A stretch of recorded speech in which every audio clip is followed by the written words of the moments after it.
Chers téléspectateurs, bonjour. Vous regardez l'émission La Voix de la Vérité. Je m'appelle Vlad Brig.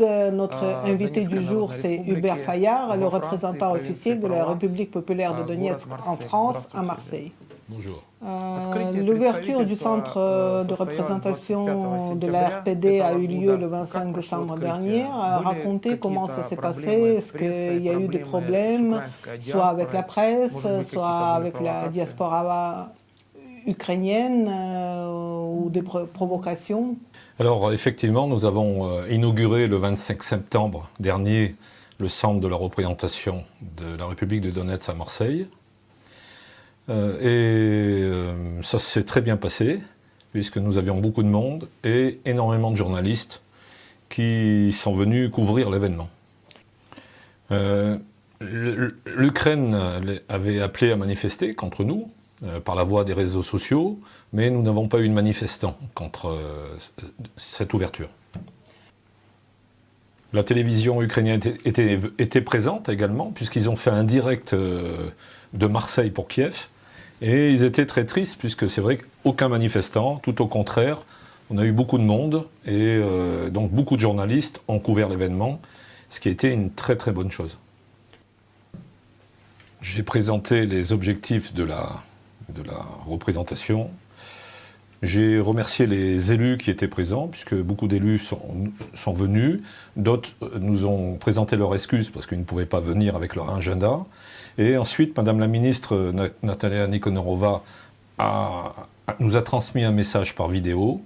Et ensuite, nous avons coupé le fameux ruban tricolore, que j'ai toujours avec moi, un petit bout de ce ruban qui est ici. Voilà, le ruban tricolore que nous avons coupé et qui symbolise en France l'inauguration.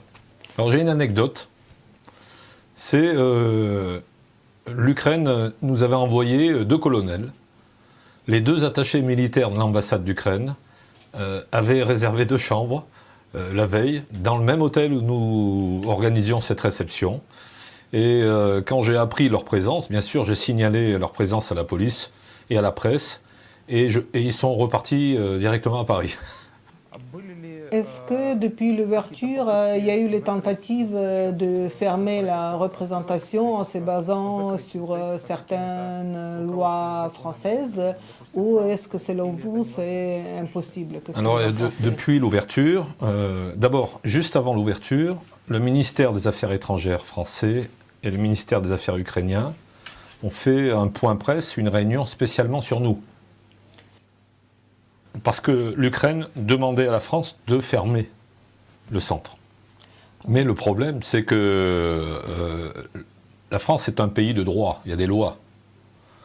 Et on ne ferme pas les centres, les associations comme ça. Donc la France a été obligée de dire à l'Ukraine que ce n'était pas possible. Alors ils ont transmis des informations au procureur de la République, à la justice, puisqu'ils considèrent que l'objet de notre association est illicite, c'est-à-dire illégal. Mais en France, le droit d'association est un droit sacré, qui est régi par des textes, qui datent de 1901, et on ne ferme pas une association comme ça. Et à ce jour, j'ai aucune nouvelle, donc moi je suis pas inquiet du tout. Est-ce qu'il y a eu des personnes qui sont adressées au centre de représentation, et quelles sont les questions qu'ils souhaitaient aborder, voir avec vous? Oui, il y a eu des personnes qui nous contactent régulièrement pour plusieurs raisons.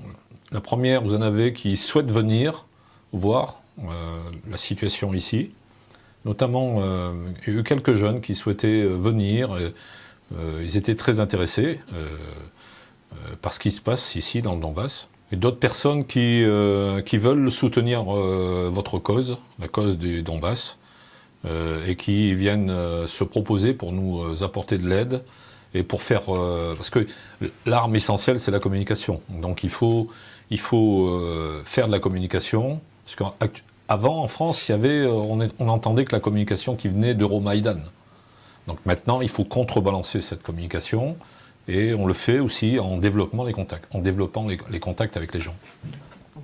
Mais les lignes bougent, c'est indiscutable. On sent quand même que ça bouge à tel point que J'ai même un élu de poids, le maire de Marignane, c'est une ville de 40 000 habitants, et qui est vice-président du département des Bouches-du-Rhône, a apporté officiellement son soutien à la République dans le journal, dans la presse. Donc c'est un signe.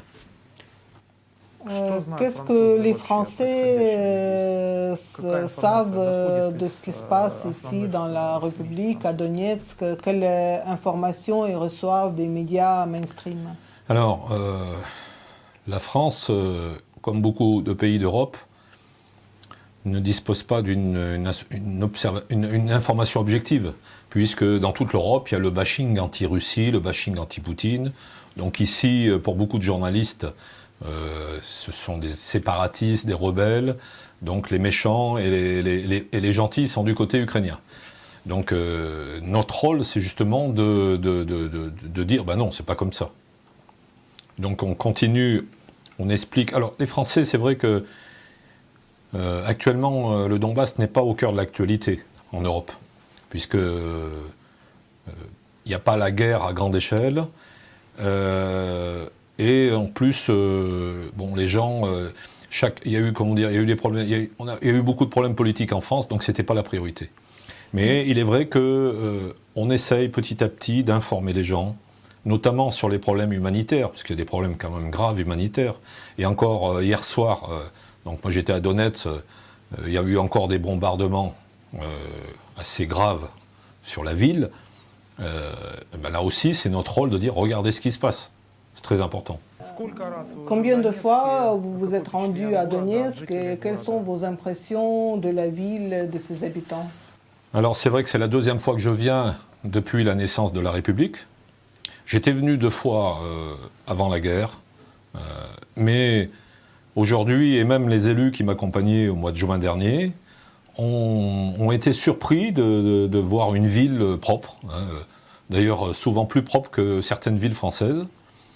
Et une ville organisée où il y a une administration, une république qui fonctionne, un parlement qui fonctionne, une justice qui fonctionne, donc une république qui fonctionne. Voilà. Où est-ce que vous avez été à Donetsk cette fois? Qu'est-ce que vous avez visité? Alors cette fois, j'ai fait plusieurs rencontres au Parlement. Je suis allé également, bien sûr, rencontrer ma ministre, puisque Madame Nikonorova, puisque c'est avec elle que j'ai affaire au niveau de la représentation. Et ce matin aussi, j'ai été déposer des fleurs sur la tombe de vos 2 combattants, Motorola et Givy. Et également, j'ai accompagné Svetlana chez une vieille dame pour apporter de l'argent qu'une donatrice allemande m'avait confié.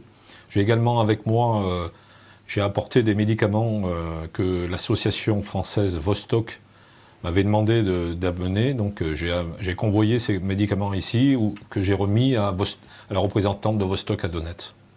Oui, d'ailleurs, il est vrai que beaucoup de gens à l'Ouest devraient faire comme cette personne allemande qui nous a envoyé un peu d'argent pour cette babouchka. Parce que malheureusement, il y a beaucoup de personnes âgées dans son cas. Et un petit peu d'argent peuvent énormément les aider. C'est pour cette raison que j'invite tous nos amis à aider les associations, notamment Vostok et Urgence Enfants du Donbass, à les aider parce qu'ils font ce travail ici. Les gens en ont besoin. J'ai pu voir sur les réseaux que vous avez eu des contacts avec l'OSCE, puisque vous vivez dans le même hôtel qu'eux. Quelles sont vos impressions de ces contacts? Alors effectivement, je loge dans le même hôtel que les observateurs de l'OSCE. Alors d'abord, c'est la première fois que je voyais des observateurs de l'OSCE. J'ai cru que d'abord c'était des touristes, puisque, comment vous dire, ils sont dans cet hôtel, on dirait qu'ils sont en vacances.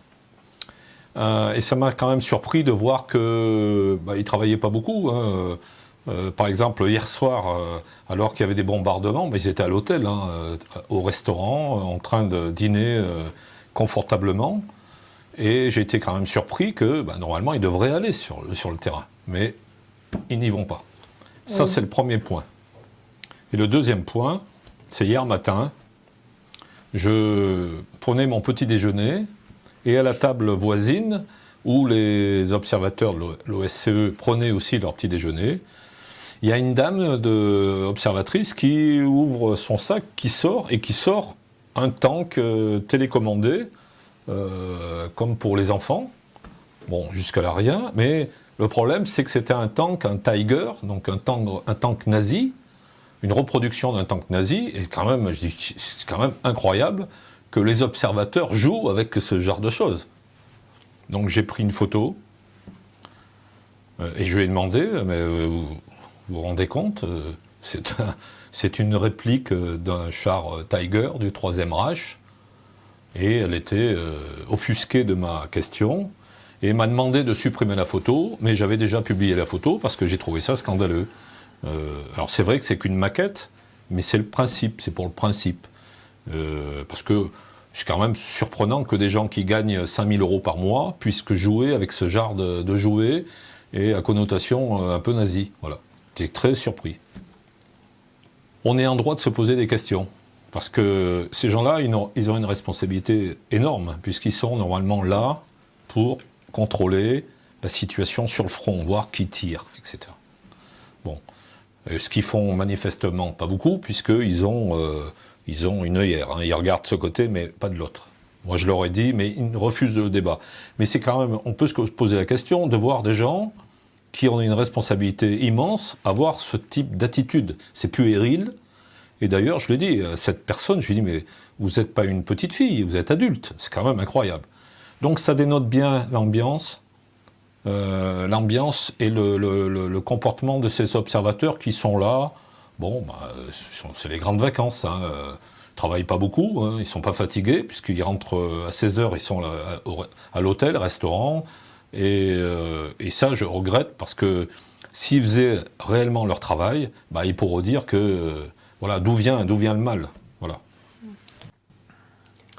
Si on revient au travail du centre, quels sont vos projets, quelles perspectives vous voyez? Est-ce que vous pensez peut-être organiser des expositions, des manifestations peut-être culturelles? Quels sont vos projets? On a beaucoup de projets. Le premier, c'est on veut ouvrir un site internet en collaboration avec le ministère pour toujours dans notre objectif d'informer. Ça, c'est le premier point. Le deuxième point, c'est nous allons créer des relations, notamment entre les écoles. Je voudrais qu'il y ait des relations entre les écoles françaises et les écoles de Donetsk pour des échanges, pour de la correspondance. Le troisième point, la même chose, mais entre des étudiants qui puissent dialoguer. Le quatrième point, effectivement, nous allons organiser des conférences et des expositions, notamment en conférence. Je vais faire appel à Xavier Moreau, je pense qu'il est venu ici, qui m'a dit oui, et il viendra faire une conférence sur l'Ukraine, sur le Donbass, dans plusieurs villes du sud de la France.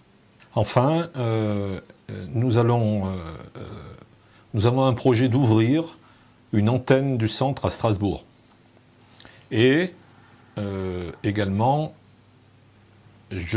j'espère venir la prochaine fois accompagné de personnalités politiques de grande importance. Donc pour l'instant, je ne dirai pas qui, mais c'est en préparation, j'espère qu'ils pourront venir. Et s'ils viennent à Donetsk avec moi la prochaine fois, je pense que ça sera un plus pour la République, et on pourra parler encore un peu plus de la République en France. Merci d'être venu en République, merci pour ce que vous faites. J'espère que la coopération entre la France et la République populaire de Donetsk sera longue et fructueuse. Je vous rappelle que vous avez regardé l'émission La Voix de la Vérité.